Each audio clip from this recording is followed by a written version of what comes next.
Hey everyone, Paula, editing here. Just as a reminder again, it's part 2 of our Ponzi episode. We don't have footage of our faces for this video version of the podcast, but we'll be back to normal with our next episode. So enjoy this with our podcast audio and the images of Ponzi that I have edited in as appropriate when they come up in the episode. And look forward to one day getting the video version of this once we get our technical issues with the footage sorted. Oh, that cat. Thanks, everyone. Enjoy the episode. Hello, and welcome to Remember, the show all about histories, mysteries, and hubris, Paula. Hubris. Did you know that a guy called Victor Lustig conned tens of thousands of dollars through something that he called his magic money box? What? This was literally, quote unquote, a magical double your money box where you put a $100 bill in and 2 would pop out. What? This was in the 1920s, Paula. He sold them for $10,000 each. He sold a lot of them. But what happened when people got them home and they didn't pop out any more money anymore? They were just an expensive piggy bank. Not his problem. He also sold the Eiffel Tower, which I'll tell you now, he did not own.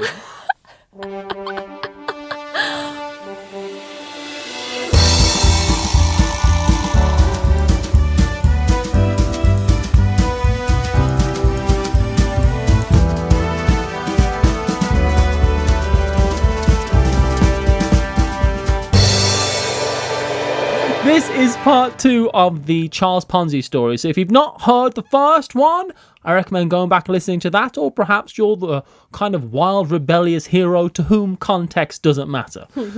I'm joined, of course, by my wonderful assistant, Paula, who will be selling some incredibly powerful essential oils. Paula, care to explain in detail the oils you're selling and how they heal our human bodies? Well, first, there's avocado oil. Is that an essential? And Sounds wild. that will cure you of cancer. Wow. For legal purposes, I am now going to say that it won't. It won't. I hear that the government don't want you to know that. Here's the secret the government doesn't want you to know about avocado oil.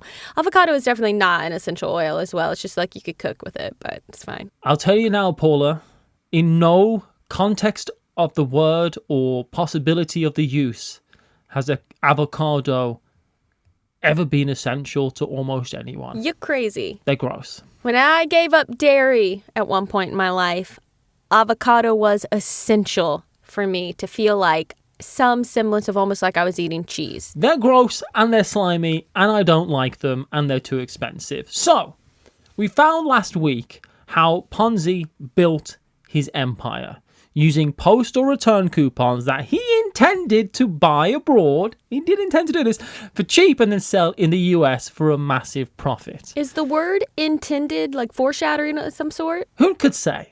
Intended to do that. So now I'm thinking maybe he didn't do it. The only thing is, Paula, is that he wanted your money to buy them because the banks wouldn't give him any money to do so. And we heard how this, in a matter of months, took Boston and the rest of America by storm. But everything was not going as planned. Ponzi believed he had a way to make the money, but frankly, he was too busy taking people's money to actually go through with it. The other problems are also pretty evident. Here's 6 of them to start off with. Oh my gosh.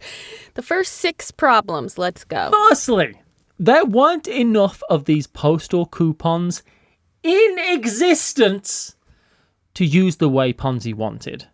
Second, even when he bought them, there was a rule made that you couldn't cash in over a certain amount. It's a very low amount in one day. So he would have to pay tens of thousands of people to cash in a maximum of each day. 3, he still had no way to convert the stamps into actual money. 4, was easy. If the plan was so good, some people were wondering why he was instead keeping his money in banks and not his own plan. Charles Ponzi sounds like the kind of guy, we all know people like this, we all know them, who have a lot of really good sounding ideas, but have no sense of how to actually make that idea real.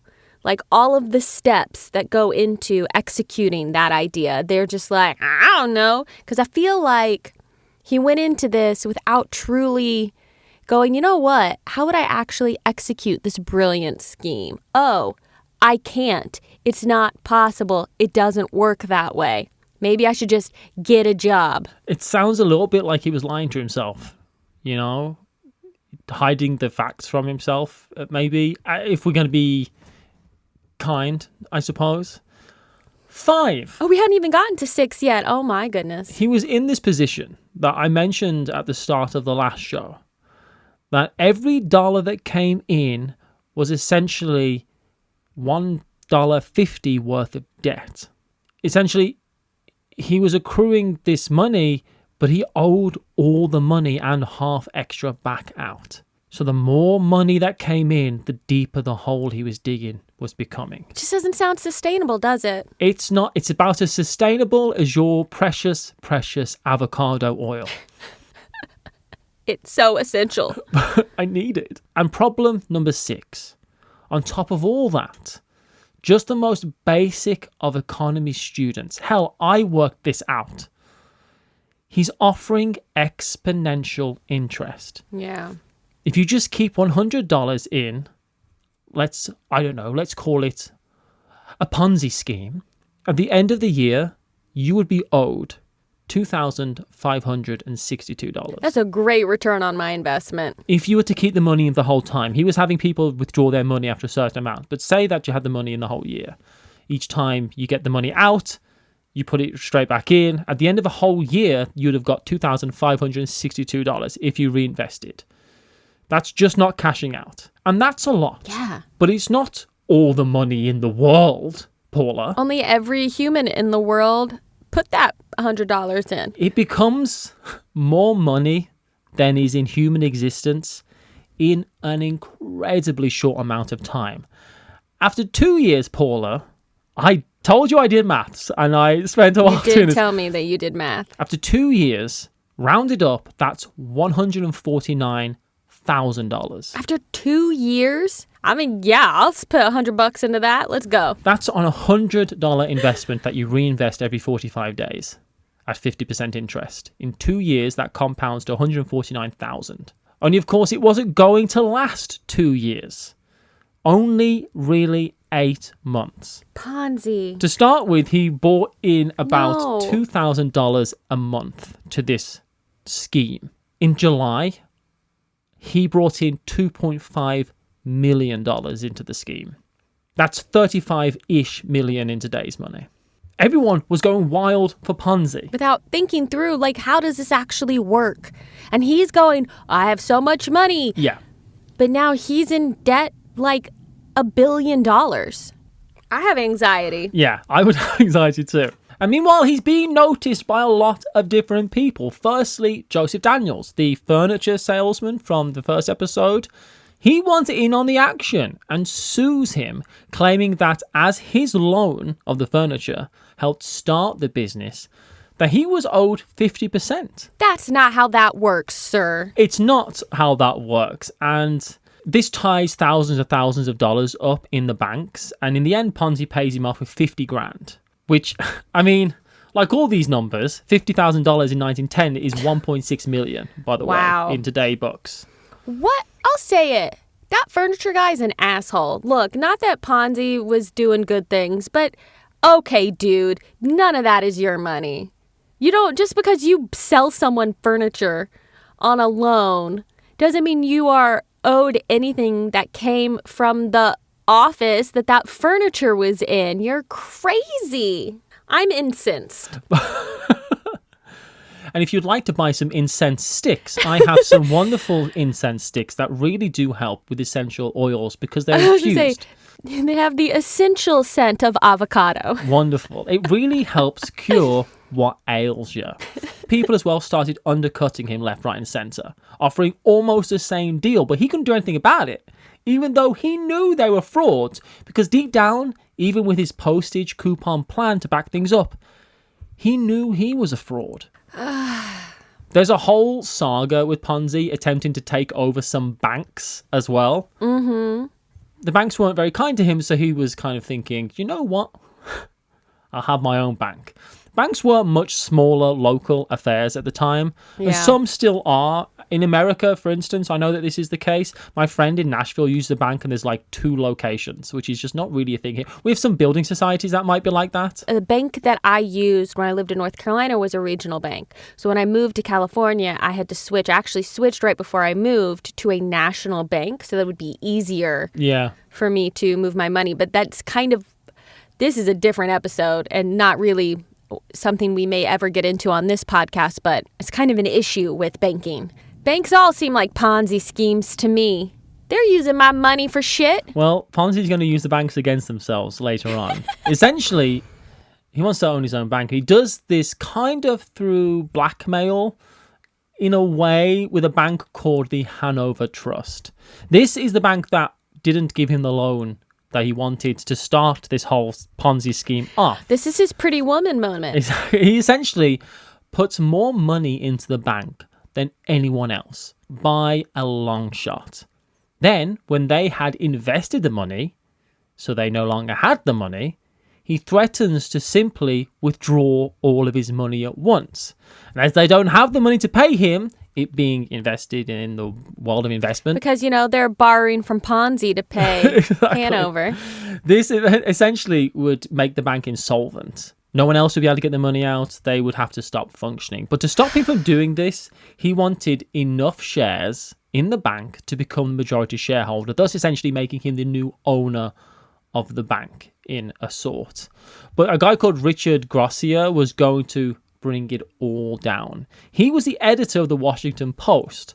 Though, I will mention, he did fall into this role when his dad got sick, who was the editor of the Washington Post, and he gave him the job. In fact, Grossier's main redeeming feature is that he saw right through Ponzi's scheme, and that's about it. He was kind of lucky to have a rich dad, is kind of how he got to where he was. He was a beneficiary of nepotism. Indeed. This bad press from the Washington Post brought on more oversight. Remember, you think, why now? Yeah. But all this happened in a matter of months, from start to finish. So for everyone else to catch up with what was going on, there was no time. The bank commissioner, the Attorney General of Massachusetts, the U.S. District Attorney, and the Suffolk County DA all came to inspect Ponzi at the same time. Oh boy. This caused a run on withdrawals from Ponzi's scheme, but he still paid out. But others were, quote unquote, buying the dip and investing more money. Oh my gosh, Ponzi should have just been like, stop, no, please, wait, hold on. But at that point, he can't. He's too deep in. He can't just stop it because he feels trapped by, oh my gosh, He eventually opens his books to the government at a time when he had $15 million in debt and only $8 million in the bank.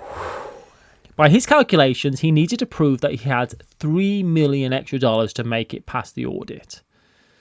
$3 million that he was going to borrow from the bank vault that he now semi-ran, then return it. Isn't that like embezzling? He was kind of gonna do a heist. Yeah. He was going to rob the bank and then put it right back. No one will even know. No one will even know. This is how a movie starts, basically. There's mirrors on all the lasers. The security cameras have been turned on themselves. It's a whole mess. The Boston Post follows a lead. I may have conflated the Boston Post and the Washington Post, but needless to say, big newspapers.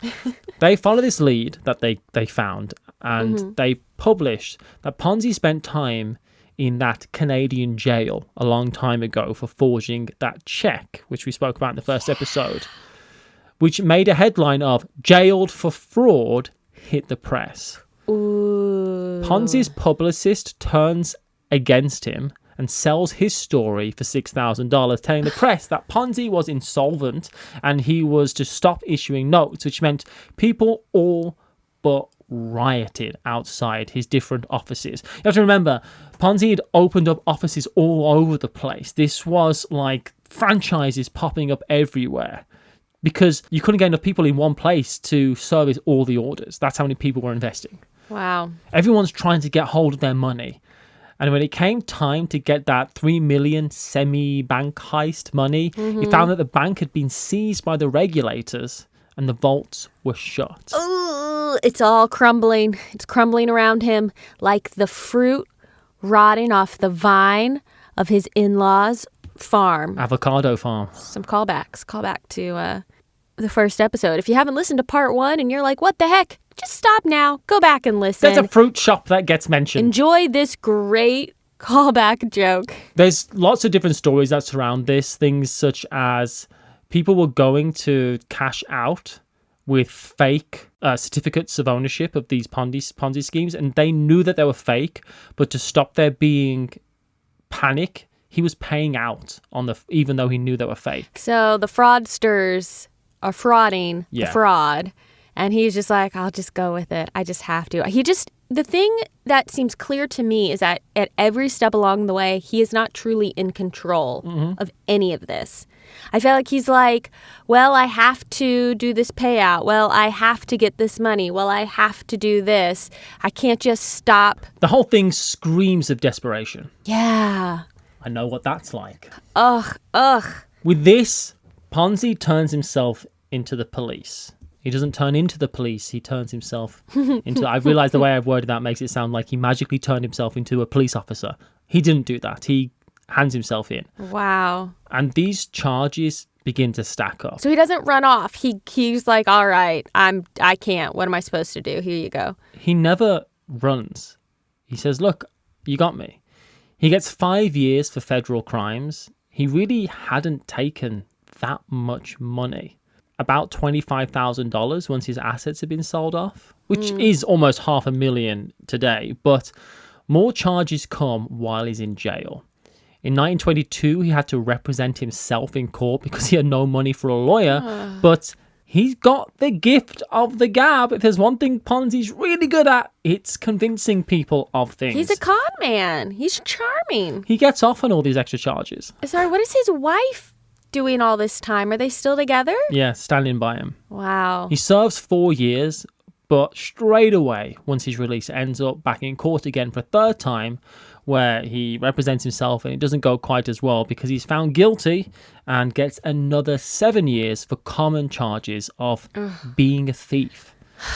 But before he goes to jail, this time he skips town and goes to Florida. Because 7 years is a long time. It seems like I know he must not be getting tried for the exact same thing over and over again because that's not how the justice system works. But it's like, really? Something else now? Like, what? I just served time for this. So now he skips town. Well, it's easy to feel sorry for him in a way, but you have to remember, and this is something I have to remind myself, people's lives were ruined by what Ponzi did. He's the original Bernie Madoff. Yeah, who I think is the guy who ran the most profitable Ponzi scheme in history. But I think Bernie Madoff probably knew what he was doing the whole time. Yes. And we're not at the end of the episode yet, but I feel like Charles Ponzi had convinced himself that he could make this legit. I think so. Even though it was so clear that he couldn't. At this time, he knows that that's kind of a long way in the past for him now. So he goes to Florida. But in Florida, he starts his next scam. Gosh. Buying a bunch of waterlogged swamp, which could be anywhere in Florida, let's be honest. And he tries to sell it off by the acre to housing investors. Oh my gosh. Why? This is a scam, and even under a false name, people end up going, aren't you the notorious con man Charles Ponzi? Why is he still doing scams? I just said something nice about you, Charles. Yeah. And now you're running off to Florida and you're scamming people?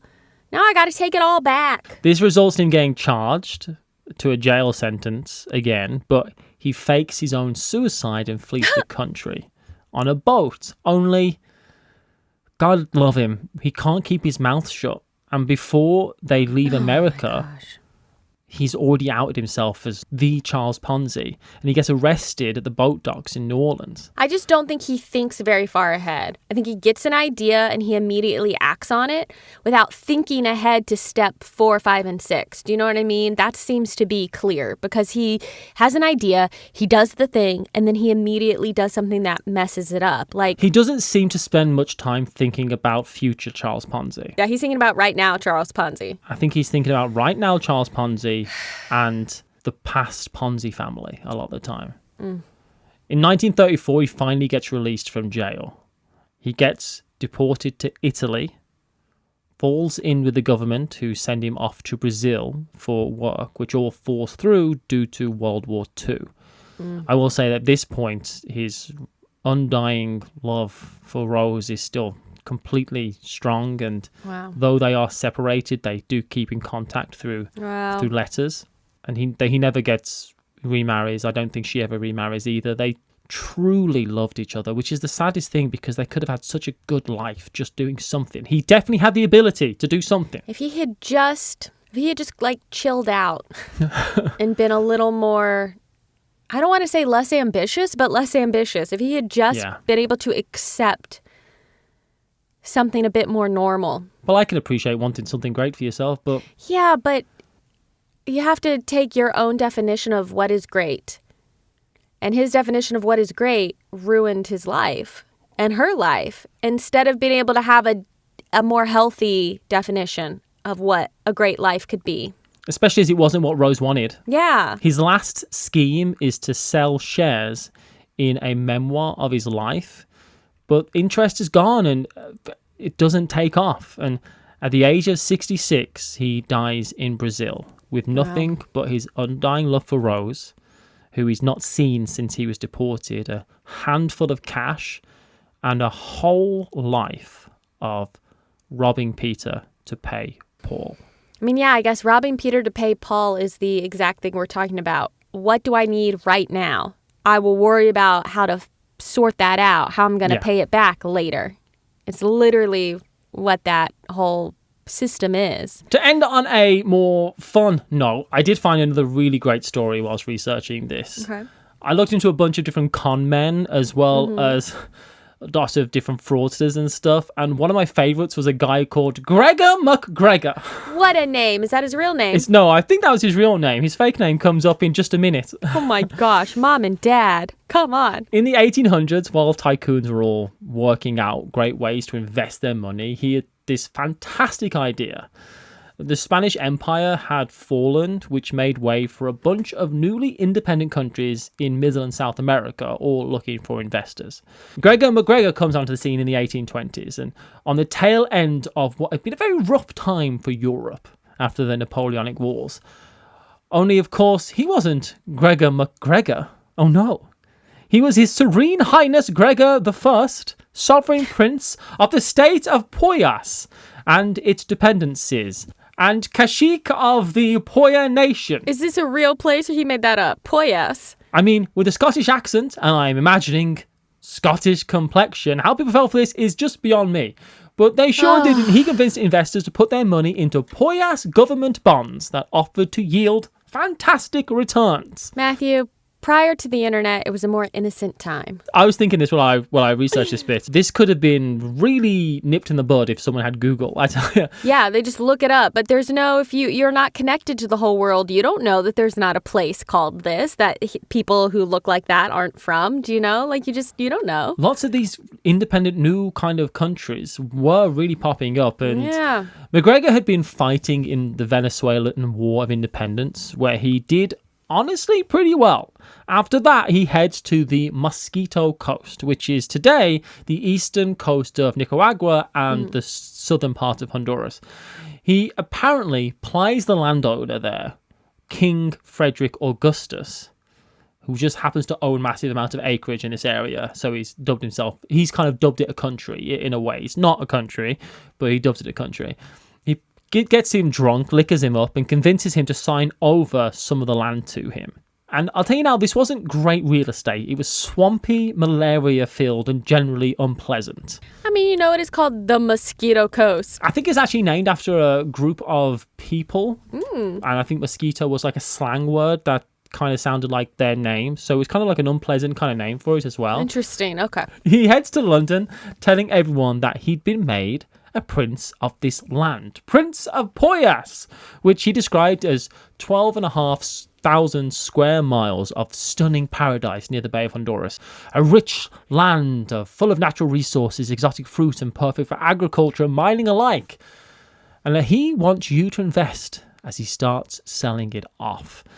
He even had a book made up describing the country, adding in everything you could possibly want. Banks, a democracy, a military. And this wasn't something so out of the ordinary. Investments into newly independent countries in South and Central America was a thing happening. Mexico, for instance, was offering government bonds that returned 6% at this time. He conned hundreds of investors to buy Poyas government bonds. And hundreds of people thought it sounded so good that they got on steamboats and emigrated there. Oh my gosh, what happened when they got there? Again, this place doesn't exist. Where are they going? Of the 240 Scottish settlers that headed out west, only 50 people made it back home. The others died of malaria. Oh my gosh. Among other things. But eventually they get rescued by the British Navy, forcing MacGregor to run away to France, where he tried the exact same thing, selling... What is wrong with people? He did the whole thing again, selling what would be, in today's money, 5 billion British pounds worth of land before the French jailed him. After which he then self-exiled back to Venezuela, where he convinced the government to ultimately give him a small pension for his military service, on which he lived the rest of his life. At least at some point he stopped. I think morality would necessitate you stop before you're caught. But yes, I suppose he stopped. Oh my gosh. All those people who left their home to move somewhere totally different, thinking they were going to get a better life, and they die because this guy's an ass. And then to go and immediately do the same thing again somewhere else. Again, hubris. I can't. I genuinely think there has to be some synapse in your brain missing to allow people to do stuff like this. The one that fires for stress and guilt and those type of things. Yeah, like empathy and stress, like must not work in your brain. I genuinely think the stress of doing this kind of stuff would be enough to stop most people from doing it. Yeah. I just don't have that. I don't have that in me to do this type of thing. Anything close. I wouldn't sleep again. Yeah, I don't think we're cut out to be con men at all. We don't even have a Patreon yet, Paula. Unless we do by now. Who knows? Who knows? You certainly should definitely donate to that. Yeah, it's an investment in content and not in dollars. Again, something we said in the first episode. If something sounds too good to be true, it probably isn't true. Yeah. But I will say, I feel like the things that Ponzi did later in life were done out of necessity and nothing else left. And he learned this life of crime, essentially. But I do think that a young Charles Ponzi, I really respect him in a way. Just the optimism, the way he could just get knocked down, get back up again. They ain't ever going to keep him down. It doesn't take back what he did. There's so many people's lives that were ruined. The amount of people who doubled down, people who just couldn't believe that they'd been conned. And that's the whole thing when you've already sunk your money into something and you think it can't be. Yeah, so that sunk cost fallacy. He will forever be known as the greatest con artist in the world. They named the con after him. It's not the MacGregor scheme.